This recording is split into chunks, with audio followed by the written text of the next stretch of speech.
પ્રધાનમંત્રી આવાસ યોજના અંતર્ગત કલોલમાં આવાસ અર્પણ કાર્યક્રમ યોજાયો। આ કાર્યક્રમમાં એસસી, ઓબીસી, એસટી અને જનરલ કેટેગરીના મળીને 319 મકાનોની ફાળવણી કરાઈ।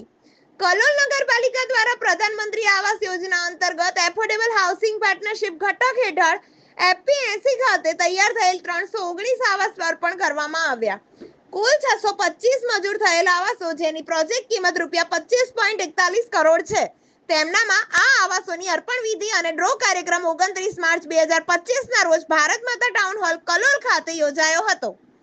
સ્ટે કમ્યુનિટી ચેરમેન કલોલ નગરપાલિકા પ્રકાશભાઈ વરઘડે, પ્રમુખ કલોલ નગરપાલિકાના શૈલેષભાઈ પટેલ, આ આવાસ યોજના ચેરમેન કલોલ નગરપાલિકાના મુકુંદભાઈ પરીખ, ઉપપ્રમુખ કલોલ નગરપાલિકાના હિમાક્ષીબેન સોલંકી, બાંધકામ ચેરમેન કલોલ નગરપાલિકાના નિખિલભાઈ બારોટ અને શાસક પક્ષના નેતા કલોલ નગરપાલિકાના રાકેશભાઈ બારોટની ખાસ ઉપસ્થિતિ રહી હતી।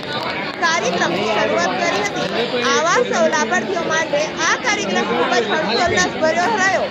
કલોલ નગરપાલિકા દ્વારા યોજાયેલ આ પ્રોજેક્ટ શહેરના નાગરિકોને સસ્તા અને સવલતભર્યા ઘરો પ્રાપ્ત થાય તે માટે એક મહત્વપૂર્ણ પગલું છે।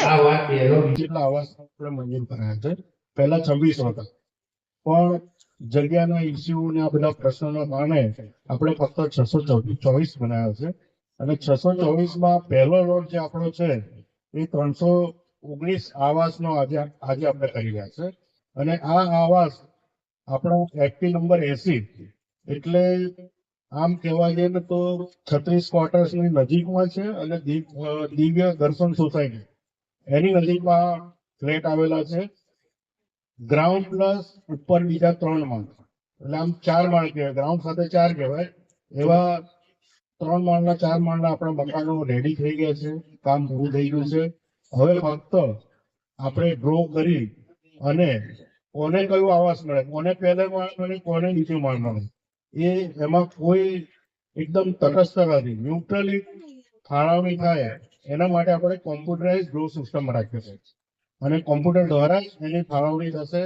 કોને કયો નંબર મળશે એ એની અંદર થઈ જશે।